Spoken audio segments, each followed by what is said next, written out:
Setelah kiamat terjadi, aku terinfeksi dan menjadi zombie.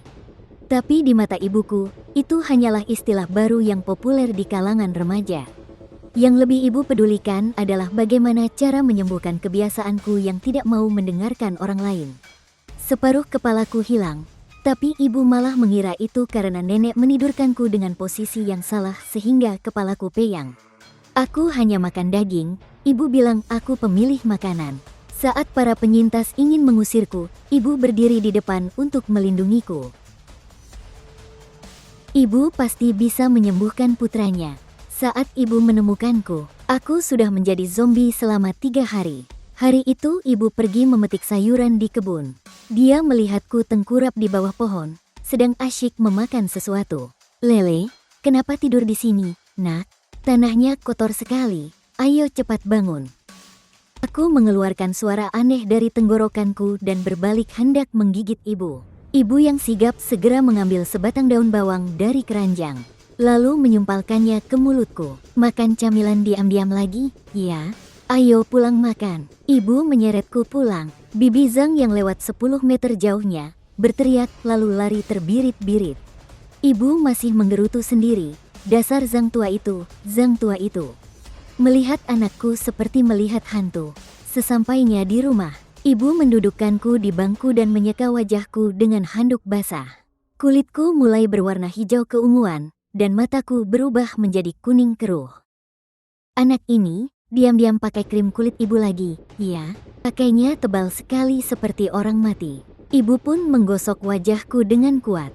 Selembar kulit busuk terkelupas. Krim kulit ini kualitasnya jelek sekali. Sampai mengelupas begini, aku membuka mulut hendak menggigit ibu. Ibu pun menyumpal mulutku dengan dendeng. "Jangan nakal, ibu sedang membersihkan wajahmu." Saat makan malam, ibu menumis sepiring sayuran. Aku tidak menyentuhnya sama sekali, hanya menggerogoti daging mentah. Ibu marah sampai menggebrak meja. "Pemilih makanan lagi, makan daging saja, tidak mau makan sayur. Sama persis seperti ayahmu." Ibu mengambil sepotong daging babi yang diawetkan dari dalam guci dan melemparkannya padaku. "Makan saja terus, makan saja, nanti juga gemuk seperti babi." Malam hari, aku menyelinap keluar untuk menggigit orang. Ibu mengejarku dengan sapu dan memukulku sampai pulang. "Sudah larut malam, mau lari kemana? Bagaimana kalau diculik?" Ibu mencari seutas tali rami dan mengikatku di kepala tempat tidur. Tidurlah. Keesokan paginya, Paman Li berlari dan menggedor pintu dengan panik. Saat itu, ibu sedang menjahitkan masker untukku. Karena aku masih saja terus mencoba menggigit ibu. "Hong Mei, gawat, orang-orang di kota sudah berubah menjadi monster pemakan manusia." "Omong kosong apa ini? Mana ada monster? Paman pasti nonton film horor lagi di rumah, ya?" "Yang kukatakan itu benar." Paman Li menunjuk ke arahku. Aku sedang menyeringai dan menggeram padanya. Ibu menamparkan tengkukku dengan keras. "Tidak sopan sekali, sapa Paman Li." Aku menggeram sekali. Paman Li terkejut sampai mundur 3 langkah. Anak ini sedang dalam masa puber. Lihat siapa saja digigit, makanya kubuatkan dia masker. "Paman mau dibuatkan satu juga untuk si Wang Chai di rumah." Ibuku terus berbicara. Paman Li sudah lari tunggang langgang. Sementara ibu memberiku obat herbal Cina setiap hari. Ibu terus memberiku ginseng dan aconite. Setiap hari aku juga diasapi dengan daun mukwet sampai aku benar-benar jadi jinak. Pada hari ke-7 wabah zombie, di sekitar sini hanya desa kami yang masih memiliki penyintas. Ibuku tetap pergi ke sawah seperti biasa, menyiram dan memupuk sayuran. Aku mengikuti ibu di sawah, membuat zombie-zombie yang hendak mendekat lari ketakutan. Saat makan siang, ibu membawakan sepiring daging untukku. Aku langsung melahapnya dengan rakus. "Makan pelan-pelan, nanti tersedak." Ibu melihat tingkahku dan menghela napas panjang. Hingga suatu hari, sekelompok penyintas melewati desa kami. Dr. Hu, pemimpin kelompok, melihatku dan raut wajahnya langsung berubah. "Bibi, putramu itu zombie." "Zombie apa? Omong kosong. Apa itu?" "Mata putramu sudah kuning semua. Itu penyakit kuning. Minum rebusan Yin Chen Hao juga sembuh." Dia ngiler. Anak-anak kalau mau tumbuh gigi memang begitu. Dokter Hu kehabisan akal. Saat mereka hendak mengikatku dengan tali, ibu langsung menyambar garu dan maju. Siapa yang berani menyentuh anakku?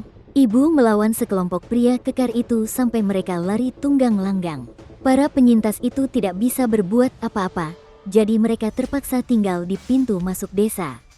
Mereka menemukan bahwa rumah kaca sayuran ibuku adalah satu-satunya yang tersisa dalam radius 100 li. Jadi, setiap hari mereka datang untuk menukar sayuran. Ibu menukar sayurannya dengan garam, menukar lobak dengan korek api, menukar kucai dengan setengah botol saus sambal. Saus sambal bukanlah kebutuhan pokok, tapi ibu tetap menukarnya, karena ibu tahu aku suka makan pedas. Itu adalah salah satu dari sedikit rasa yang masih bisa kurasakan. Kak Hongmei, putramu benar-benar sudah menjadi zombie. Itu sangat berbahaya. Ibu menyuapkan sepotong kue jahe ke mulutku. Omong kosong, mana ada zombie yang mau disuapi dengan baik seperti ini? Kenapa dia tidak menggigitku? Tapi apalagi, anakku penurut begini. Tidak mungkin dia zombie. Hari-hari berlalu seperti itu. Suatu hari, seorang pemuda dari kelompok penyintas mencoba mencuri sayuran di rumah kami. Dia pun tercakar olehku sampai terluka. Lebih dari 20 orang datang mengepung rumah kami dengan membawa cangkul dan sekop. Serahkan dia, kalau tidak, kau juga akan kami hajar. Ibu mendorongku bersembunyi di belakangnya, sambil memegang pisau dapur yang sudah ia gunakan selama 10 tahun. Ini anakku, dia tidak menggigit orang. Kalau kalian mau mengusirnya, aku juga akan pergi. Dia itu zombie, Bibi. Kentut, anakku bukan monster seperti yang kalian katakan. Dia hanya pemilih makanan. Dia hanya sedang dalam masa puber. Ibu gemetar karena marah. Aku sedang berjongkok di tanah, menjaga sayuran yang baru saja dipertahankannya dengan patuh, tidak peduli dengan apa yang terjadi. Ibu mengambil segenggam daun mukwet dari kantongnya, menyalakannya, dan mengasapiku. Lihat, kalian bilang monster itu takut daun mukwet. Anakku tidak takut sama sekali. Asap tebal membuatku bersin tanpa henti, tapi aku tetap berdiri di tempatku. Bibi, memang benar daun mukwet bisa mengusir zombie, tapi belum ada penelitian yang mengatakan bahwa semua zombie takut pada daun mukwet. Bisa jadi putramu adalah pengecualian. Lihat saja tingkahnya, bagaimana mungkin dia manusia? Berhentilah membohongi diri sendiri, diam. Ibu menusukkan jarum ke kepalaku, terburu-buru ingin membuktikan bahwa aku tidak akan menggigit orang. Ini adalah akupuntur warisan leluhurku. Aku pasti bisa menyembuhkan anakku. Anehnya, setelah beberapa jarum ditusukkan, mataku yang keruh bersinar sekejap. Aku membuka mulut, mengucapkan satu suku kata yang tidak jelas. Ibu. Ibuku tertegun sejenak, lalu air matanya mengalir deras seperti hujan. Kalian dengar? Anakku sudah bisa memanggil ibu. Zombie mana yang bisa memanggil ibunya? Para penyintas itu saling berpandangan dan akhirnya menghela napas. Mereka pun bubar dalam kelompok-kelompok kecil. Sebelum Dokter Hu pergi, dia diam-diam memberikan sebuah buku catatan kepada ibuku. Kak, putramu adalah sebuah keajaiban. Jika kakak bersikeras merawatnya, tolong bantu aku mencatat kesehariannya. Ibu melemparkan buku itu kembali. Tidak mau, aku tidak begitu bisa membaca.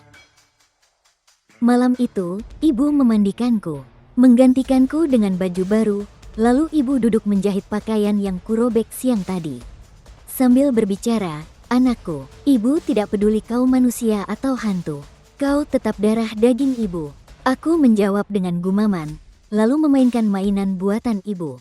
Itu adalah boneka kain yang dibuat ibu untuk menenangkanku. Ibu bersenandung lagu yang sumbang, sambil menjahitkan baju baru untukku. Aku memiringkan kepalaku yang cacat, menyandarkannya di bahu ibu yang hangat. Beberapa bulan kemudian, semakin banyak pengungsi yang datang ke desa. Saat melihatku, mereka akan menghindar, sampai seseorang menyadari bahwa aku bisa mengusir zombie lain. Malam itu, 3 zombie menempel di jendela rumah Paman Wang. Istri Paman Wang berlari sambil menangis dan menggedor pintu rumahku. Kak Hongmei, pinjam lele sebentar. Sudah larut malam begini, anakku mau tidur. Nanti ku beri 2 kati dendeng babi. Tunggu sebentar, tunggu sebentar. Ibu pun mengenakanku baju zirah buatannya. Nak, pergi bantu Bibi Wang sebentar. Aku menggeram sekali lalu melesat keluar. Keesokan harinya, seisi desa tahu aku bisa mengusir zombie. Kak Hong Mei, ini mungkin efek feromon. Monmen apa? Omong kosong. Bukan, Kak, maksudku. 2 kati dendeng babi sekali usir. Langganan bulanan lebih murah, loh. Jadilah aku penjaga desa yang aneh. Siang hari berjongkok mengusir burung gereja di kebun sayur. Malam hari berpatroli mengusir zombie. Tapi suatu kali, aku tidak sengaja menggerogoti anjing penjaga Paman Li. Ibu harus menggantinya dengan 20 butir telur ayam dan mengobati luka anjing itu sendiri. Sesampainya di rumah, dia memarahiku habis-habisan. Itu anjing penjaga, bagaimana bisa kau memakannya sembarangan? Lalu ibu menyumpal mulutku dengan artemisia yang pahit. Artemisia itu benar-benar pahit. Aku menjulurkan lidah dan meracau. Ibu menatapku, dan sepertinya menemukan sesuatu. Nak, kenapa lidahmu jadi merah? Beberapa hari yang lalu masih ungu. Ibu membuka mulutku untuk memeriksa. Ketika Dr. Hu mendengar hal ini, dia langsung berlari untuk mengambil sampel air liurku malam itu juga. Awalnya ibu tidak mengizinkannya menyentuhku. Tapi akhirnya dia mengizinkan dengan enggan, dengan bayaran setengah kati gula pasir. Sungguh keajaiban, aktivitas virusnya melemah. Anakku cuma panas dalam, nanti juga demamnya turun. Dia akan sembuh sendiri. Dokter kota seperti kalian ini memang merepotkan. Ibuku tidak percaya sedikit pun, tapi apa yang dikatakan Dokter Hu memang benar. Dia bilang aku masih punya sedikit kesadaran. Kecerdasanku sekarang setara dengan anak anjing. Orang-orang desa tidak terlalu takut lagi padaku. Anak-anak mulai penasaran denganku. Mereka melempari aku batu dari kejauhan. Tanggal 23 bulan 12, hari sembahyang Dewa Dapur. Ibu membuatkan pangsit untukku. Piring itu isinya daging semua. Aku makan sampai tanganku belepotan minyak. Saat sedang makan, seseorang menggedor pintu. Ternyata anak Bibili yang demam kejang. Ibuku tidak berkata apa-apa, langsung menyambar tas akupunturnya dan berlari keluar. Aku mengikutinya. Aku ditinggal berjaga di depan pintu. Suara tangisan anak di dalam rumah perlahan mereda. Saat ibu keluar, suara Bibili sudah serak karena menangis. Dia berterima kasih pada ibu berulang kali. Beri anaknya banyak air hangat dan minum obat tepat waktu setiap hari. Dalam perjalanan pulang, salju turun semakin lebat. Ibu berjalan terlatih-tatih menembus salju. Aku berjalan mengikuti jejak kaki ibu di belakangnya. Ibu bergumam, tapi aku tidak mengerti sama sekali. Mungkin dia mengeluh lelah. Ibu berhenti berjalan dan berbalik menatapku. Aku memiringkan kepalaku yang cacat untuk menatapnya. Ibu menghela napas panjang, lalu tidak berkata apa-apa lagi. Saat musim semi tiba, terjadi masalah besar. Aku sedang berjalan-jalan di dekat pintu masuk desa dan bertemu dengan anak-anak. Mereka datang bermain denganku seperti biasa. Tapi siapa sangka, hanya dalam sekejap, cucu bungsu kepala desa digigit oleh musang mutan. Sebenarnya hanya lecet sedikit. Lagi pula, musang itu aku yang mengusirnya. Tapi masalah ini menjadi besar. Mereka mengira akulah yang menggigit anak itu. Anak itu mencoba menjelaskan bahwa yang menggigitnya adalah seekor anjing kuning. Tapi tidak ada yang percaya. Sore harinya, seluruh warga desa mengepung rumahku. Bahkan Paman Wang yang dulu mendukungku hanya diam. Bibili pun terbata-bata tidak bisa bicara. Kak Hong Mei, kali ini kami benar-benar tidak bisa membiarkan kalian tinggal. Kepala desa bersikeras mengusirku.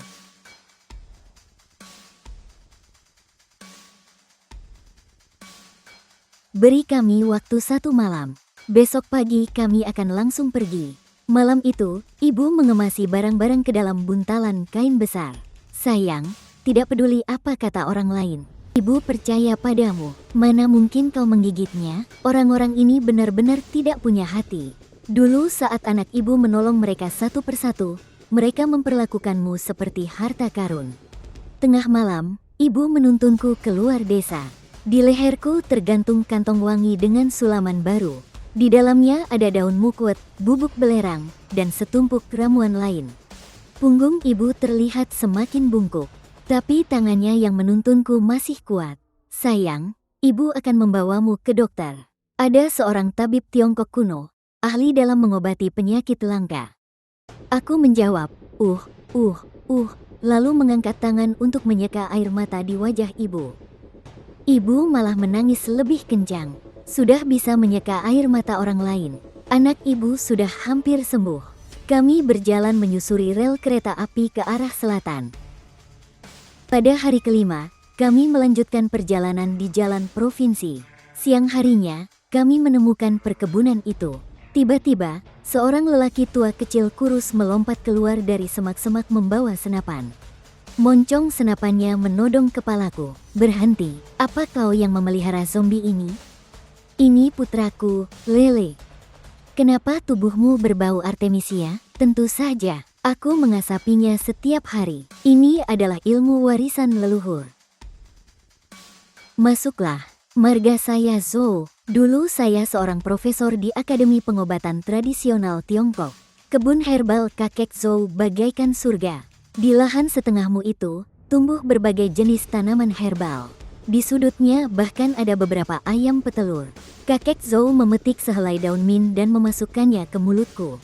Aku mengunyahnya 2 kali, lalu meludahkannya, warnanya hitam. Dia menulis sesuatu di buku catatannya. Bisa merasakan, itu bagus. Kakek Zhou memeriksaku dengan saksama. Luar biasa, aktivitas virusnya jelas-jelas terhambat. Kulit yang baru tumbuh. Sudah kubilang, putraku pasti akan sembuh. Kakek Zhou berbalik dan mengambil sebuah buntalan kain dari lemari. Saat dibuka, isinya seperangkat jarum perak. Siang itu, aku ditusuk dengan puluhan jarum. Ibuku belajar di sampingnya dengan saksama. Saat matahari terbenam, kakek Zhou mencabut jarum-jarumnya. Ketika jarum perak terakhir dicabut dari titik baihui di kepalaku, aku gemetar. Dari mulutku terdengar gumaman kata, lapar. Kakek Zhou mendengar zombie berbicara, terkejut sampai mundur. Ibuku sudah biasa, dia mengambil sepotong dendeng dari kantongnya dan menyuapkannya ke mulutku.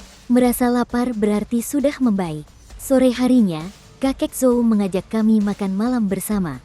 Saat makan, dia memberitahu ibuku bahwa virus di tubuhnya dan sistem kekebalan manusia sedang menciptakan keseimbangan yang rapuh. Cara-cara kampungmu itu secara kebetulan berhasil. Ibuku sangat senang. Maka kami pun tinggal di sana bersama kakek Zhou. Ibuku membantunya mengurus resep obat.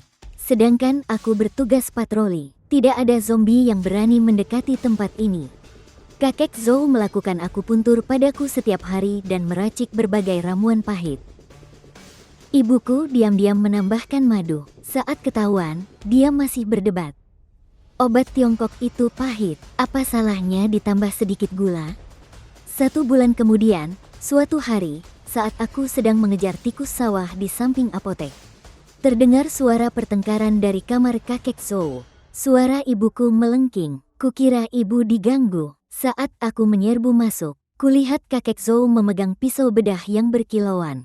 Ibuku berdiri menghalanginya. Kakek Zhou ingin mengambil jaringan otakku untuk penelitian. Akhirnya mereka berkompromi dengan hanya mengambil kulit kepala. Malam itu ibu sangat marah sampai mengeramasiku 3 kali. Sambil mengeramasi, sambil memaki. Orang tua itu mengincar otakmu, anakku. Tidak peduli kau sembuh atau tidak, ibu tidak akan membiarkan siapapun mengganggumu. Menjelang musim gugur, perubahanku semakin jelas. Jenis makanan yang bisa kumakan bertambah. Sesekali aku bisa mengucapkan suku kata sederhana. Kakek Zhou menulis dan menggambar di buku catatannya. Belum selesai dia berbicara, di luar terdengar suara mesin.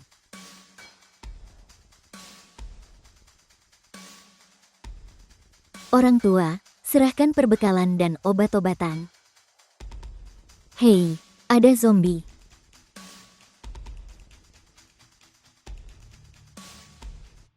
Nenek tua ini tidak akan kubiarkan kau lolos.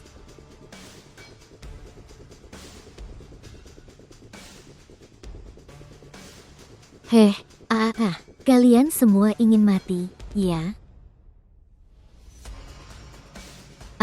Kakek Zhou, dia sudah gila. Kita tidak bisa menghentikannya. Cepat mundur, jangan diam saja. Ayo, bakar apoteknya. Apinya sudah menyala. Cepat pergi, cepat pergi. Cepat naik mobil dan ayo pergi. Ibuku merangkak dan terseok-seok ke sisi kakek Zhou. Wajah kakek tua itu pucat pasi. Tapi dia masih memaksakan napas terakhirnya. Tangannya yang berlumuran darah mengambil sebuah buku catatan dari balik bajunya. Hong Mei, dengarkan aku. Pergilah ke tempat penampungan. Cari muridku, Qin Mi. Belum selesai berbicara, tangannya terkulai. Ibuku memegang tangannya dan menangis terseduh-seduh. Aku berdiri di samping, tidak tahu harus berbuat apa. Hanya bisa meniru gerakannya yang biasa. Menepuk punggungnya dengan kaku. Kami menguburkan kakek Zhou di belakang apotek. Ibuku menyimpan baik-baik kantong kain yang ditinggalkannya. Di dalamnya, selain buku catatan yang compang camping itu, juga ada kantong kain kecil berisi berbagai macam benih. Sebelum pergi, ibuku bersujud 3 kali di depan makam kakek Zhou. Aku meniru gerakan ibu dan ikut bersujud. Akibatnya, aku melakukannya terlalu kuat, sampai kulit bagus yang tersisa di dahiku ikut lecet. Ibuku antara marah dan geli, lalu mengoleskan obat bubuk peninggalan kakek Zhou untukku. Kami tidak bisa tinggal di sini lagi. Kami pun melanjutkan perjalanan. Saat hampir tiba di tempat penampungan, kami kehujanan sangat lebat. Ibu takut air hujan akan merusak kulitku yang tinggal sedikit, jadi dia menutupiku dengan terpal plastik. Kami berteduh di sebuah gerbang tol yang ditinggalkan. Di dalam sudah ada 3 atau 4 gelandangan yang berteduh. Kak, ini, anakku menderita penyakit kulit. Paginya, ibuku mendapati buntalan makanan kering kami telah dicuri. Tidak tahu malu, makanan janda dan anak yatim pun dicuri.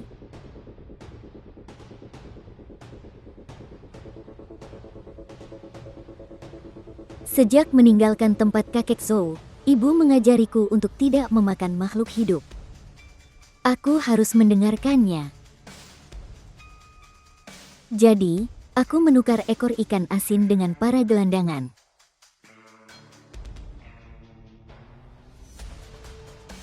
Sayang, kita sudah hampir sampai.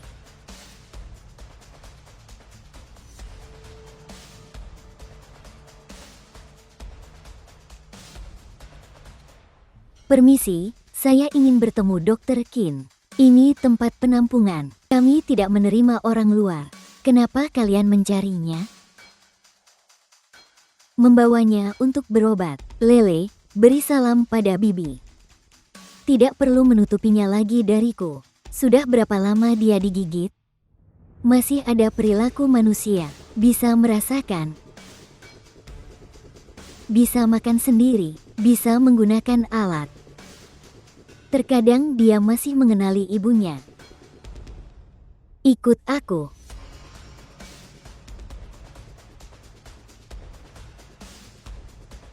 Ini adalah anak-anak yang tergigit tapi belum berubah sepenuhnya. Aku menggunakan serum untuk memperlambat penyebaran virus. Putramu adalah sebuah keajaiban. Kami perlu mengamatinya. Kami pun tinggal di tempat penampungan. Ibuku bilang dia tidak bisa hanya diam saja. Dia mengambil alih dapur, memasak sup sayur campur andalannya dalam panci besar. Membuat anak yang paling pemilih pun mau menjilati piringnya sampai bersih. Sedangkan aku, dibawa oleh Qin Mi untuk membantu penelitian. Anak-anak itu sudah sering melihat orang sepertiku, termasuk teman-teman mereka sendiri. Mereka tidak takut padaku. Ada seorang gadis kecil bernama Nian Nian. Dia bahkan mengepang rambutku setiap hari. Suatu hari, saat aku sedang berjemur dan membiarkannya bermain, terdengar suara gaduh dari arah dapur. Aku langsung melesat masuk secara naluriah. Kulihat ibu jatuh ke lantai. Sepanci sup panas nyaris tumpah ke tubuhnya. Aku segera menyambar sprei yang dijemur untuk melindunginya. Kuah panas itu pun tumpah ke lenganku. Daging busukku mengeluarkan suara mendesis.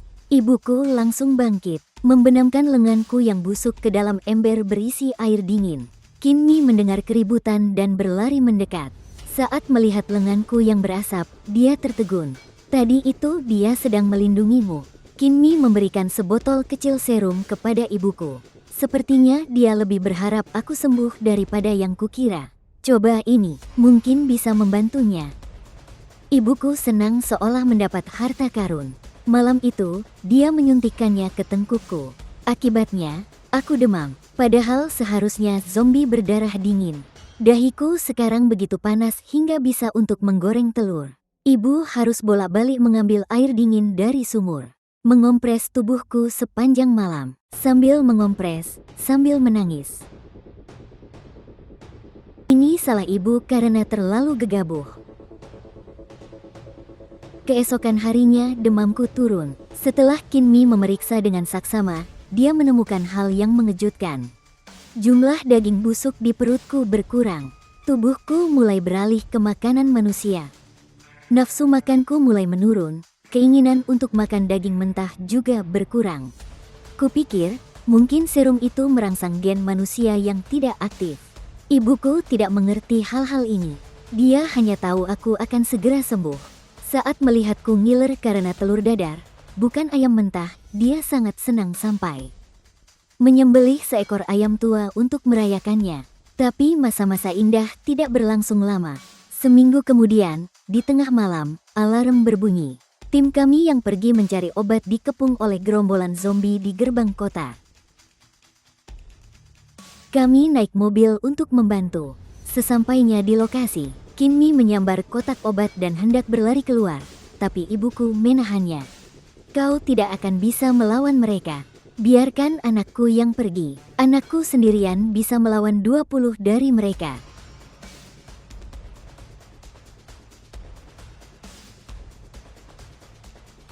Dia merobek zombie seperti merobek sawi.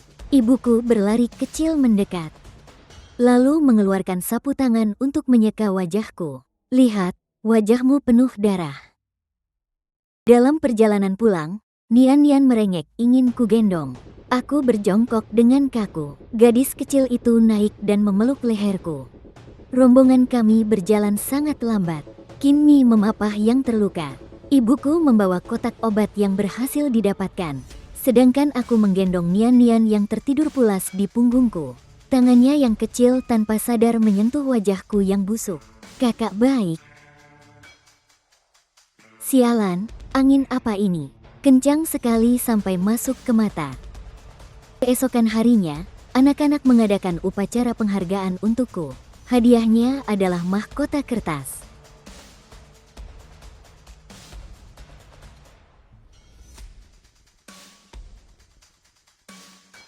Dia mungkin benar-benar bisa sembuh. Tidak, bukan mungkin. Anakku pasti akan sembuh. Dia selalu tahu bahwa putranya hanya sakit sedikit lebih lama.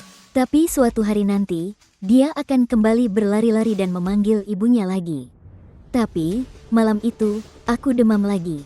Bukan demam panas seperti sebelumnya, tapi demam yang dinginnya menusuk dari dalam. Ibuku menyelimutiku dengan semua selimut tebal yang ada. Gigiku bergemeletuk. Kinmi menyentuh dahiku yang sedingin es. Ini tidak bisa dibiarkan. Aku akan mengambil sampel darahnya untuk diperiksa. Kinmi mengambil darahku. Darah yang keluar hitam seperti tinta. Sialan, menjelang tengah malam, aku menjadi tenang. Tapi daging busuk dan daging baru di kulitku mulai bertarung. Di sini baru saja tumbuh kulit baru. Di sana sudah membusuk lagi hingga berlubang. Ibuku menjagaku sepanjang malam. Saat fajar, Kinmi masuk dengan mata merah, membawa laporan hasil tes. Virus sedang bertarung untuk merebut kendali atas sel-sel manusianya. Kalau begitu, anakku sedang melawan virus, ya? Ibu menepuk dadaku yang naik turun dengan lembut.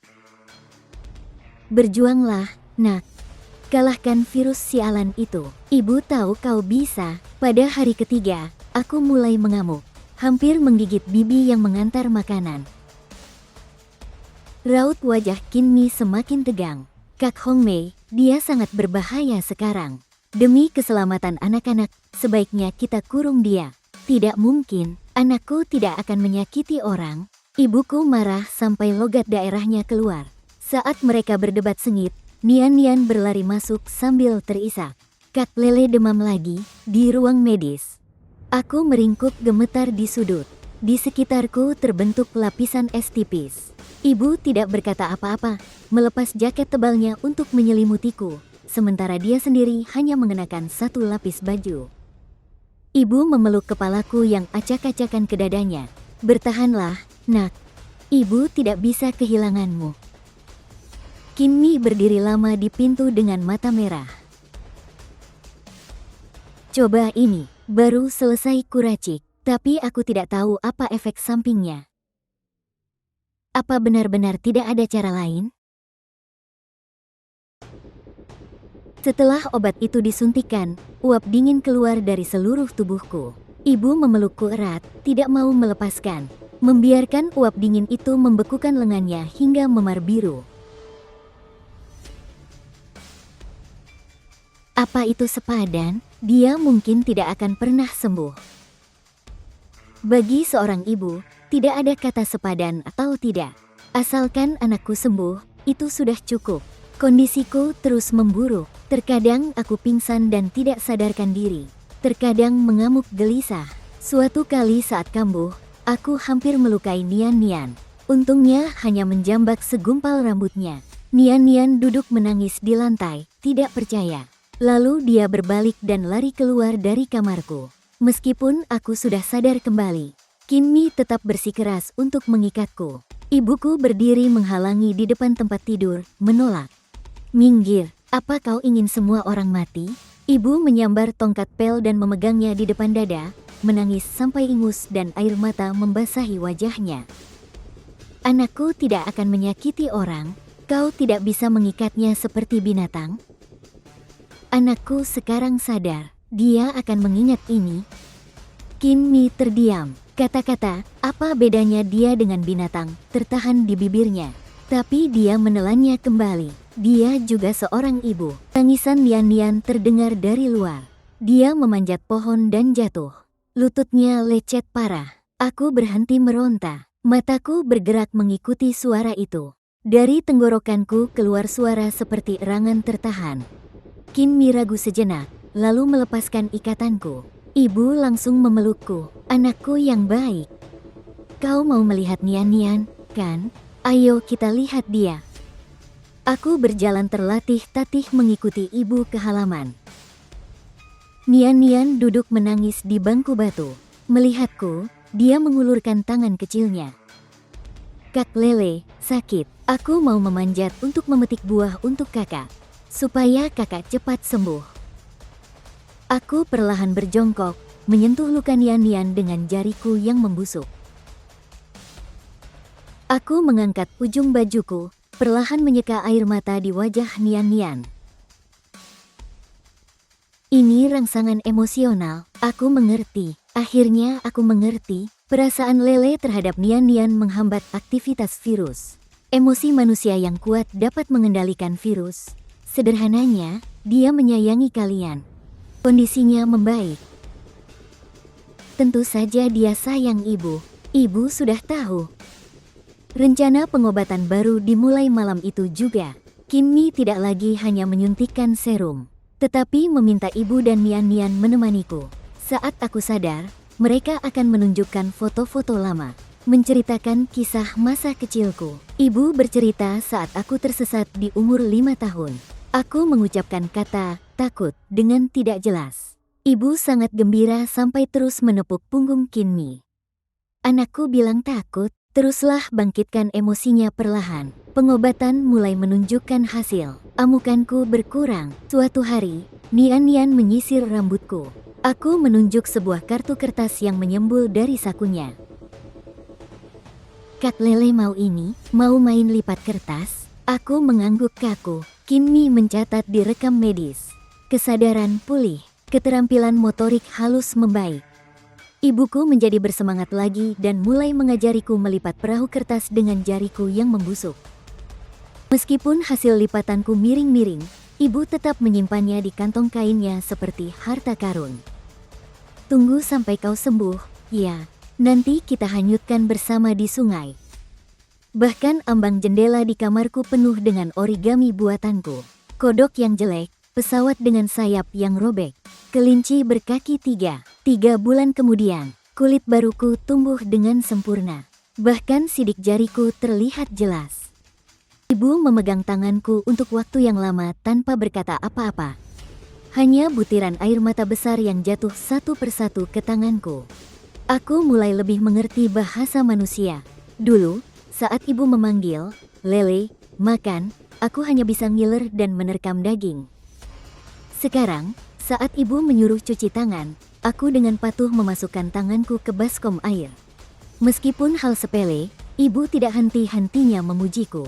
Anak ibu pintar sekali, patuh sekali. Memasuki musim gugur, kebun sayur yang ditanam ibu panen raya. Ibu mengajakku dan Nian-Nian memetik labu. Nian-Nian duduk di pundakku, kaki kecilnya berayun-ayun. Aku sendiri masih berjalan dengan agak kaku.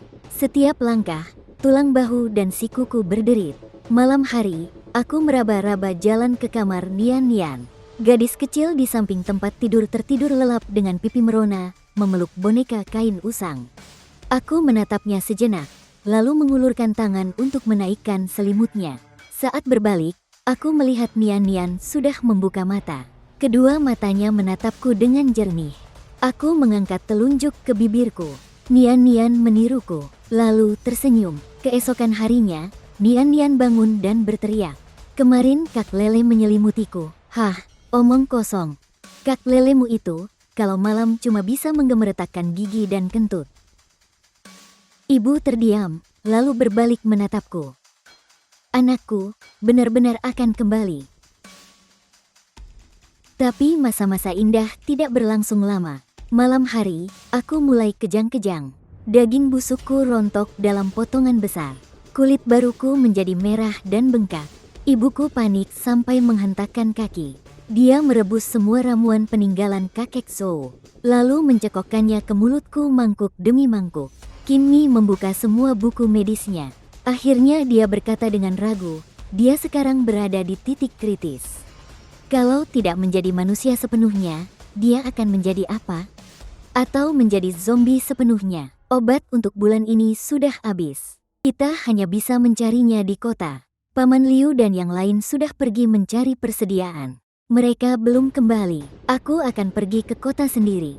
Tidak bisa, terlalu berbahaya, di luar penuh dengan zombie. Aku tidak takut. Akhirnya, Kinmi tidak bisa membantahnya. Kalau begitu, bawa Lele bersamamu. Kondisinya sekarang tidak aman ditinggal di sini. Kalau kau sudah menemukan obatnya, langsung berikan padanya. Sebelum fajar, ibuku menyalakan traktor dengan suara keras. Nian-Nian berlari keluar sambil terisak, menyodorkan sesuatu ke tanganku. "Kak Lele, kau harus baik-baik saja." Ibu mengendarai traktor membawaku pergi. Dalam perjalanan ke kota, ibu terus berbicara padaku. "Nak, bertahanlah. Tunggu sampai kau sembuh, kita pulang dan berkebun. Ibu sudah menyimpan setengah karung benih bagus untukmu. Ada semangka, ada mentimun, dan juga stroberi kesukaanmu. Kalau ayahmu tahu kau sudah sembuh, dia pasti akan sangat senang." Sampai di sini, ibu terdiam.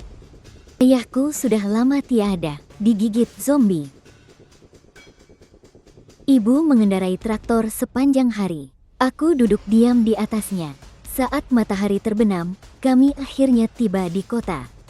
Jalanan sepi, kaca-kaca toko pecah semua. Papan iklan tergantung miring di udara, berderit saat ditiup angin. Ibu memarkir traktor di depan apotek, lalu memecahkan sisa jendela kaca. Lalu memanjat masuk. "Sayang, kita cari obat." Aku berbaring di traktor, menatap langit. Bintang-bintang terang sekali. Waktu kecil, ibu pernah memelukku dan menghitung bintang di kebun. Dia bilang, untuk setiap bintang di langit, ada satu orang di bumi. Lalu aku bintang yang mana? Tentu saja yang paling terang. Tapi sekarang, aku bahkan bukan manusia. Ibu mencari lama di dalam apotek, sebelum berlari keluar dengan lengan penuh botol obat. Anakku, ibu menemukan obatnya. Ibuku menggulung lengan bajunya, bersiap menyuntikku. Ujung jarum baru menyentuh lenganku, saat geraman terdengar dari kejauhan. Zombie, dan bukan hanya satu, tapi segerombolan. Gawat, kenapa harus datang sekarang? Aku merobek tali yang mengikatku dan melompat turun dari traktor. Berdiri melindungi ibu, gerombolan zombie semakin mendekat. Yang memimpin, wajahnya hancur separuh, giginya hitam kekuningan. Air liurnya menetes panjang. Ibu tidak ragu lagi, menyambar garu. Sayang, kita berdua, ibu dan anak, maju bersama. Aku tidak begitu ingat apa yang terjadi setelahnya. Aku hanya ingat aku melompat, menggigit, dan mencabik. Ibuku juga tidak tinggal diam. Garu di tangannya diayunkan hingga menimbulkan angin, menghantam tulang lutut zombie dengan batu bata, terus memukul. Aku merasa ada sesuatu yang terbakar di pembuluh darahku. Saat aku menunduk, daging busukku yang tersisa rontok sepotong demi sepotong. Di bawahnya terlihat kulit baru berwarna merah muda. Aku tertegun sejenak. Akibatnya, seekor zombie menerkamku. Dia membuka mulut dan langsung menggigit. Tapi saat giginya menyentuh kulit baruku, dia menarik diri. Aku memanfaatkan kesempatan itu untuk menghancurkan kepalanya. Saat fajar menyingsing, pertarungan berakhir. Lantai dipenuhi bangkai zombie. Ibuku duduk terengah-engah di tangga. Garunya sampai bengkok. Aku menunduk melihat diriku. Daging busuk di tubuhku hampir rontok semua. Kulit baruku berwarna merah muda dan sehat. Aku mencoba menggerakkan jariku. Sendinya lentur, bahkan kukunya pun utuh. Ibu. Nak, kau. Ibu, aku haus. Ada. Ibu punya air di sini. Kau mau apa lagi? Ibu punya semuanya.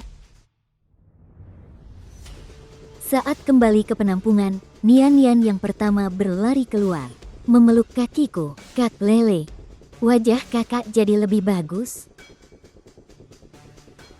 Qin Mi mengelilingiku 3 kali.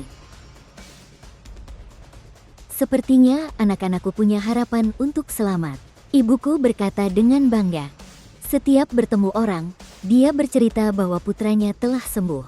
Akhirnya, aku kembali menjadi Lele. Terkadang aku masih mimpi buruk. Bermimpi kembali menjadi zombie itu. Tapi setiap kali aku terbangun kaget, ibu selalu ada di samping, mengelus dahiku. Jangan takut, nak, ibu di sini. Aku perlahan-lahan pulih, emosiku kembali, ingatanku perlahan kembali. Saat bercermin, wajahku pucat. Pupil mataku lebih besar dari orang normal. Saat tersenyum, terlihat taring yang runcing. Wajah perpaduan antara zombie dan manusia. Tapi ibuku memandangnya dengan bahagia.